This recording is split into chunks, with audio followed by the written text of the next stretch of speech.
Hezbollah का Israel पर सबसे बड़ा हमला। 4 सैनिकों की मौत से दहला इजराइल।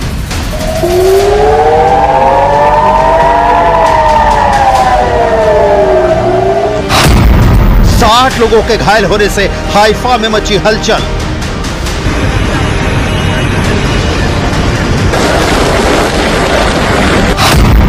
नसरल्लाह मारा गया लेकिन हिजबुल्लाह जिंदा है।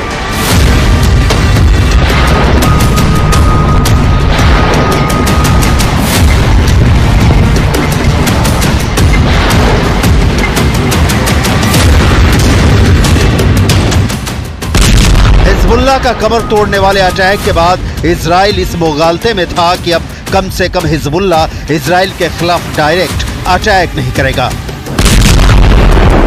लेकिन हिजबुल्लाह ने ऐसा करारा जवाब दिया कि इजराइल के होश उड़ गए हैं।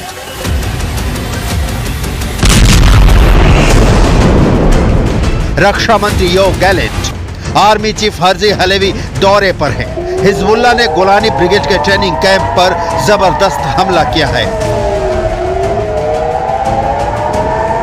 हमला इतना जोरदार था कि इजरायली डिफेंस फोर्स के 4 सैनिकों की मौत हो गई।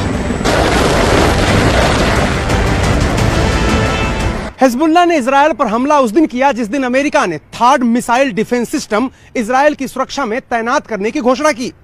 यह हमला किसी रॉकेट या मिसाइल से नहीं बल्कि ड्रोन से किया गया। यह हमला इतना सटीक था कि इजराइल को भी मानना पड़ा कि इस हमले की वजह से उसे भारी नुकसान उठाना पड़ा है। हिजबुल्लाह के छोड़े 2 ड्रोन में से एक को इजराइल के एयर डिफेंस सिस्टम ने इंटरसेप्ट किया यानी रोकने में सफल रहा, लेकिन दूसरा drone Golani brigade training base पर तबाही मचाने में कामयाब रहा।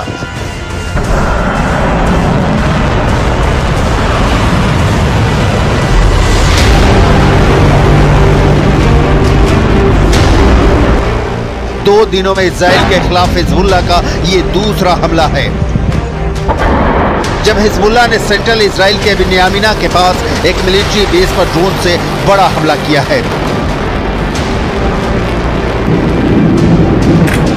इजरायली मीडिया रिपोर्ट में कहा गया है कि इसने बेस के अंदर एक डाइनिंग हॉल को निशाना बनाया था। यह हमला उस वक्त हुआ जब इजराइल के सैनिक खाना खा रहे थे। कहा जा रहा है कि ड्रोन के आने के पहले कोई सायरन नहीं बजा था, जिससे सैनिकों को सुरक्षित होने का मौका नहीं मिला।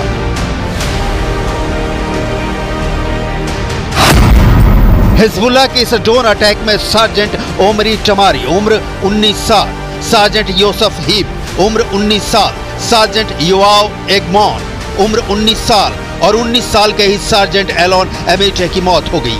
ये सभी गोलानी ट्रेनिंग बेस पर तैनात थे। जंग की शुरुआत से ही इजरायल यूएवी के खतरे का सामना कर रहा है। बिन्यामिना मिलिट्री कैंप जहां पर ड्रोन अटैक हुआ वो लेबनान की सीमा से महज 65 किलोमीटर दूर ही है। आईडीएफ ने अपनी शुरुआती जांच रिपोर्ट में पाया है कि ये दोनों ड्रोन समुद्र की सीमा के रास्ते इजरायल में घुसे। ये दोनों ड्रोन मिरसाद थे, जिन्हें ईरान में अबाबिल टी भी कहा जाता है। मिरसाद ड्रोन हिजबुल्लाह का आत्मघाती ड्रोन है। मिरसाद 1 को ईरान के मोहजर 2 मॉडल के डिजाइन पर बनाया गया है। इसमें हिजबुल्लाह के लिए थोड़े संशोधन किए गए हैं। ये ड्रोन 40 किलोग्राम तक विस्फोटक ले जा सकता है। इसकी अधिकतम गति 370 किलोमीटर प्रति घंटा है और इसकी रेंज 120 किलोमीटर तक हमला करने की है। ये 3000 मीटर की ऊंचाई तक उड़ सकता है। हिजबुल्लाह अक्सर इसका इस्तेमाल इजरायली हवाई क्षेत्र में घुसने के लिए करता है। सबसे बड़ी बात यह है कि ड्रोन इजराइल के एयर डिफेंस सिस्टम को चकमा देने में सफल रहा। इजरायली वायुसेना के विमानों और हेलीकॉप्टर ने दूसरे ड्रोन का पीछा किया, लेकिन यह रडार से गायब हो गया। इजरायली सेना इसका पता नहीं लगा सकी क्योंकि शायद यह जमीन के बहुत करीब उड़ रहा था। अनुमान है कि रडार से गायब हुआ ड्रोन और हमला करने वाला ड्रोन दोनों एक ही थे।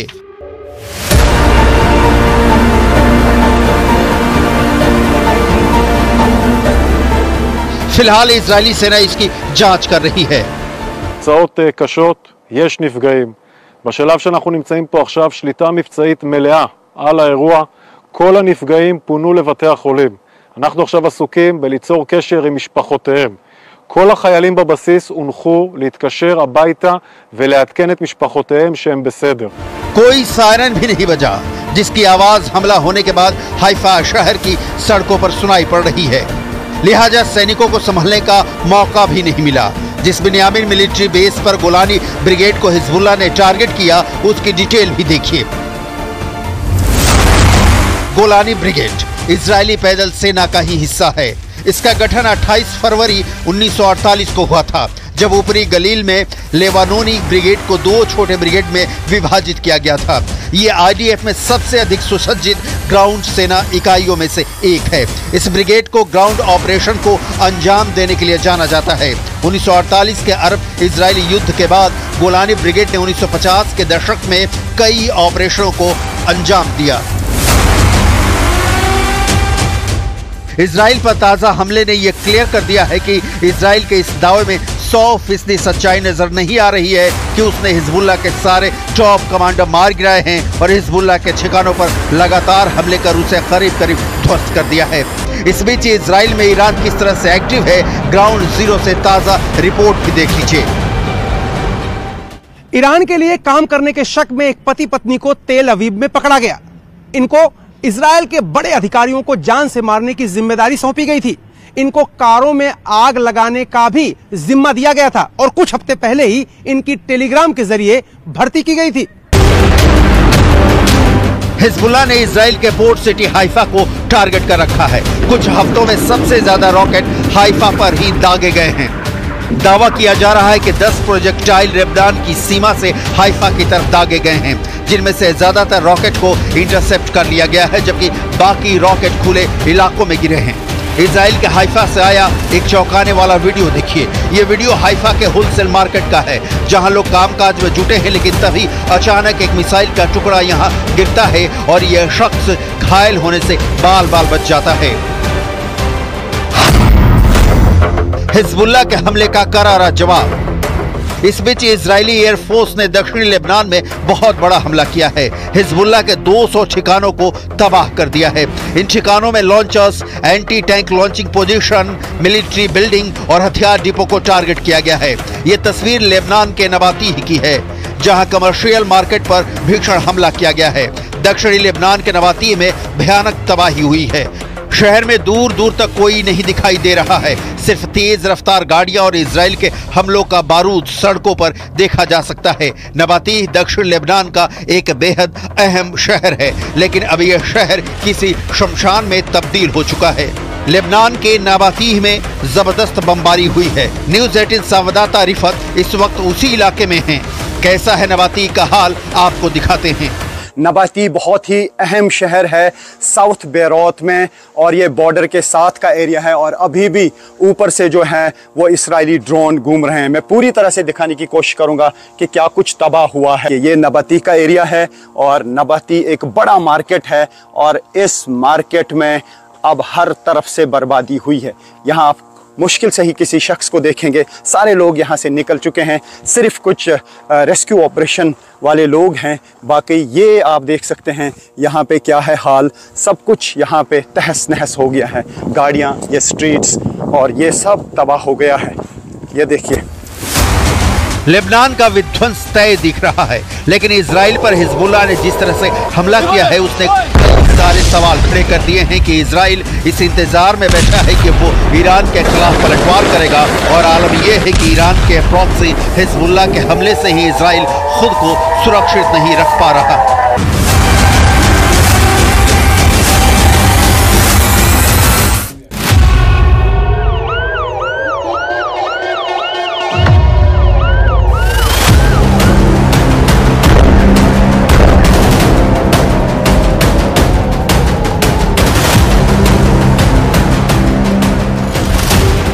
हाइफा अटैक ने साबित कर दिया है कि इजराइल और हिजबुल्लाह का युद्ध फंस चुका है। हाइफा अटैक ने बता दिया है कि ये युद्ध अब एक तरफा नहीं रहा। गारंटी पूरी है कि ये जंग लंबी चलेगी। हाइफा अटैक ने बता दिया है कि हिजबुल्लाह सुपर एक्टिव है और उसकी ड्रोन पावर से लेकर रॉकेट वाले अटैक में कोई कमी नहीं आई है, ना आएगी।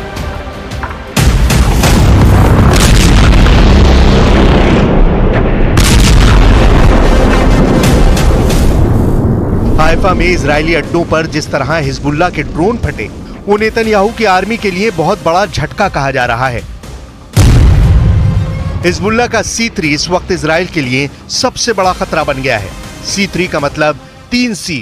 3C के मायने कमांड, कंट्रोल और कम्युनिकेशन। यानी हाइफा अटैक ने बता दिया है कि हिजबुल्लाह का C3 बरकरार है। अब सवाल उठ रहा है कि जो लीडरशिप और फोर्स का ऑर्डर हसन नसरल्लाह के वक्त मौजूद था, वो अब भी जिंदा है, या ये कहें कि हसन नसरल्लाह मरकर भी हिजबुल्लाह को कंट्रोल कर रहा है। यही मैसेज पूरी दुनिया को जा रहा है।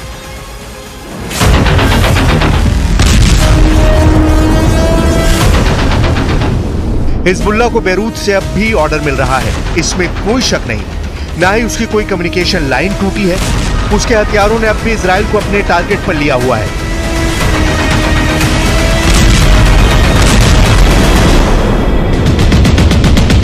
ये सब तब देखा जा रहा है जब दक्षिण बैरूत को मिटाने के लिए इजराइल लगातार हमले कर रहा है। दक्षिण बैरूत की कोई सड़क ऐसी नहीं बची जहां पर गिरी हुई बिल्डिंग का मलबा नहीं नजर आता। लेबनान में इजराइल की बमबारी से 2300 से ज्यादा लोग मारे जा चुके हैं, जबकि घायलों की तादाद 11,000 पहुंच चुकी है। बेरूत ने पिछले कुछ दिनों से जिस तरीके की बमबारी देखी है, उससे लगता था कि दहिया इलाके से हिजबुल्लाह को काफी नुकसान पहुंचा है। लेकिन अब हाइफा पर अटैक करके हिजबुल्लाह ने बता दिया है कि वो अब भी इस युद्ध में बराबर हमले करने की ताकत रखता है। हिजबुल्लाह का कोई हेडक्वार्टर नहीं है, हिजबुल्लाह का कोई बड़ा कमांडर सामने नहीं है, लेकिन फिर भी हिजबुल्लाह के हमले इस्राइल पर तेज हो रहे हैं।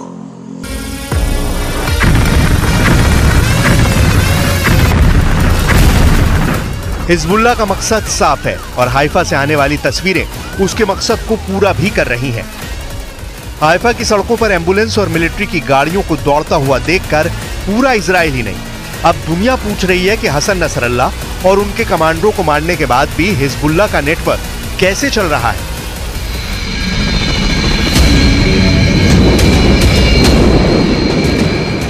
हेलीकॉप्टर से घायल इजरायली सैनिकों को एयरलिफ्ट करने की तस्वीर पूरी दुनिया में वायरल हो रही है। हिजबुल्लाह के पास एयरफोर्स नहीं है, लेकिन वो ड्रोन से हमले करके ये बताना चाहता है कि वो इजराइल को बराबर का जवाब देना चाहता है। हिजबुल्लाह साबित करना चाहता है कि इजराइल दक्षिण लेबनान में घुसकर जो ऑपरेशन कर रहा है, उसका जवाब वो हाइफा में दे रहा है। इन दोनों तस्वीरों में एक तरफ इजराइल बहुत मजबूत नजर आ रहा है जब वो हिजबुल्लाह के गढ़ में जमीनी अटैक कर रहा है, तो दूसरी तरफ हाइफा में उसके पूरे डिफेंस सिस्टम की पोल खुलती हुई नजर आ रही है।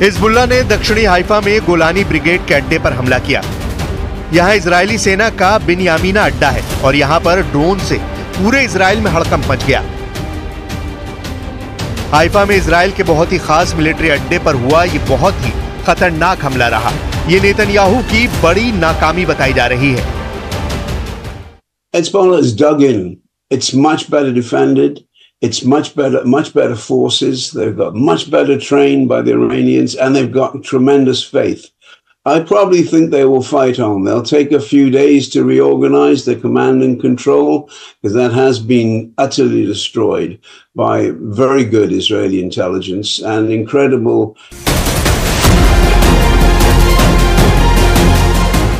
हाइफा में अटैक के बाद अब सवाल इजराइल के पूरे डिफेंस सिस्टम पर उठ रहा है, जो पहले ईरान के 1 अक्टूबर वाले मिसाइल अटैक के बाद अपना रुतबा खो चुका है। सवाल है कि क्या नेतन्याहू का पूरा एयर डिफेंस सिस्टम इस वक्त सो रहा था जब हिजबुल्लाह ने हाइफा पर ड्रोन लॉन्च किए और इजरायली सेना के बहुत ही खास ठिकाने को टारगेट बनाया। लेबनान से लॉन्च किए गए ड्रोन को काउंटर करने की जिम्मेदारी आयरन डोम पर थी। आयरन डोम की रेंज 70 किलोमीटर से ज्यादा है और हाइफा की लेबनान बॉर्डर से दूरी है 27 किलोमीटर। यानी आयरन डोम का रडार दक्षिण लेबनान के अंदर गहराई तक किसी भी ड्रोन और मिसाइल को ट्रैक कर सकता है। लेकिन 13 अक्टूबर को आयरन डोम फेल हो गया। वो हिजबुल्लाह के ड्रोन को ट्रैक नहीं कर पाया और हिजबुल्लाह के ड्रोन ने इजराइल के मिलिट्री ठिकानों पर ऐसा बारूद बरसाया कि सदमा तेल अवीव तक लगा है। כל הנפגעים פונו לבתי החולים. אנחנו עכשיו עסוקים בליצור קשר עם משפחותיהם. כל החיילים בבסיס הונחו להתקשר הביתה ולעדכן את משפחותיהם שהם בסדר. हिजबुल्लाह ने जिस जगह पर ड्रोन अटैक किया वो बिन्यामिना मिलिट्री कैंप है। बिन्यामिना मिलिट्री कैंप लेबनान की सीमा से 65 किलोमीटर दूर है। यानी हिजबुल्लाह ने 65 किलोमीटर से भी ज्यादा दूरी से एक ड्रोन अटैक किया जो सफलतापूर्वक जाकर अपने निशाने पर लग गया। उस दौरान उत्तरी हाइफा में तैनात आयरन डोम भी उसका पता नहीं लगा पाया। तभी तो इजरायल की एयर सीमा में बिना किसी रोक टोक के ये ड्रोन बिन्यामिना मिलिट्री कैंप पहुंचता है और वहां बड़ा धमाका कर देता है।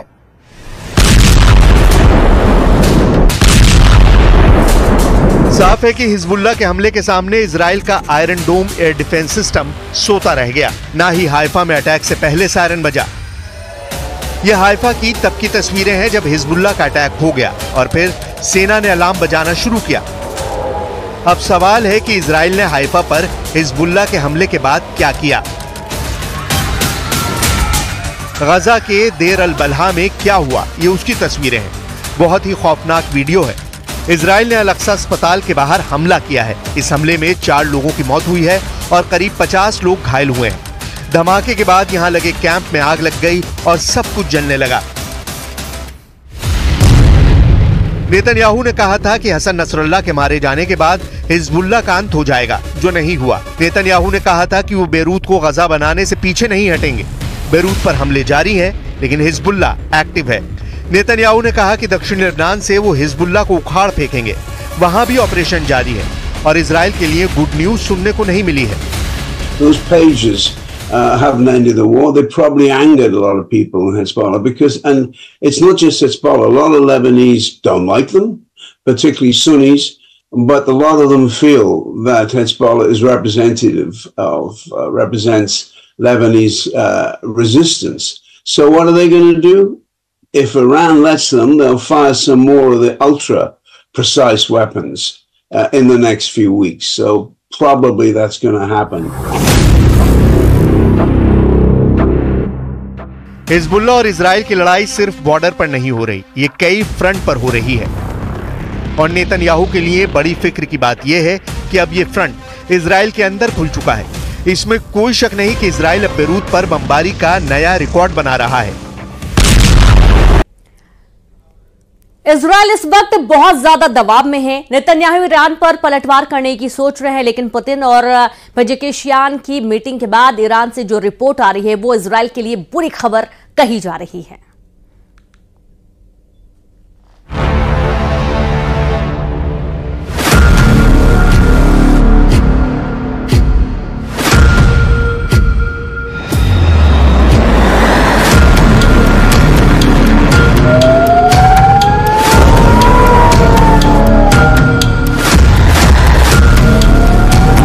इंसानों की यहां कोई भी साथ नहीं है। यहां कदम कदम पर मौत है, आसमान से बरसती मौत। हिजबुल्लाह सिर्फ युद्ध में मार नहीं खा रहा, इजराइल को मार भी रहा है, तबीयत से मार रहा है। ये देखिए दूसरा रॉकेट, ये देखिए दूसरा रॉकेट, तीसरा रॉकेट, चौथा रॉकेट। मार इतनी भयानक है कि उसका trailer news 18 India reporter Arun Singh और वीडियो जर्नलिस्ट राकेश नेगी ने कैमरे में कैप्चर की है। ये शोर सुनिए, रॉकेट की रफ्तार देखिए, फिर धमाके का असर खुद ब खुद समझ सकेंगे। कलेजा थर्रा देने वाले दृश्य अब इजराइल में दिख रहे हैं।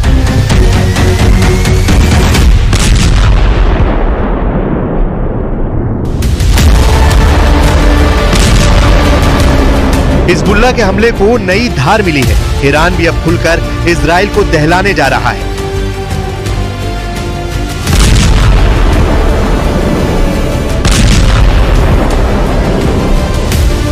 वजह, ईरान को अब एक ऑर्डर पर मिलेगा हर हथियार।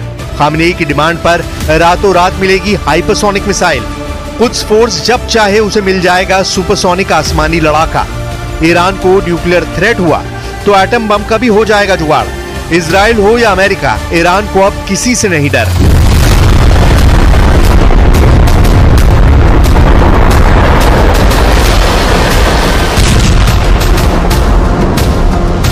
ईरान कभी भी इजराइल से नहीं डरा। ईरान ने हर बार इजराइल के हमले का जवाब दिया। ईरान ने बम के बदले मिसाइल से दहलाया, लेकिन अमेरिका के वॉर जोन में आने के बाद से ईरान की जमीन खिसक गई थी।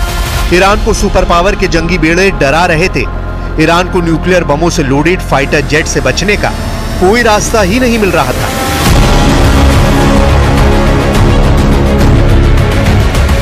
मगर अब तेहरान में टेंशन जैसी कोई बात नहीं। सुप्रीम लीडर अली खामनेई भी बेफिक्र है। वजह है मॉस्को से हुआ एक ऐलान।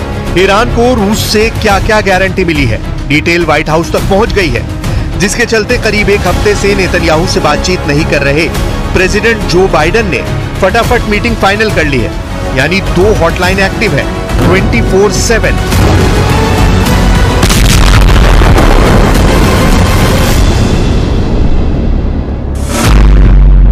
तेहरान और मॉस्को की हॉटलाइन पर इजराइल के हमले से निपटने का प्लान बन चुका है। वहीं रूस के वॉर जोन में एंट्री के बाद प्रेसिडेंट बाइडेन और नेतन्याहू नई रणनीति बना रहे हैं।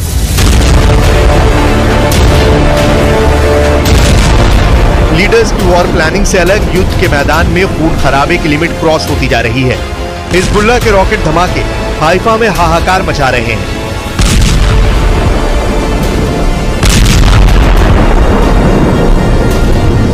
जैसे बेरूत जल रहा है, ठीक वैसे ही दृश्य इजराइल में दिखने लगे हैं। लेकिन इजराइल के बारूदी प्रहार को झेलने की हिम्मत अब हिजबुल्लाह में बची नहीं। हिजबुल्लाह सीज फायर की दहाड़ लगा रहा है।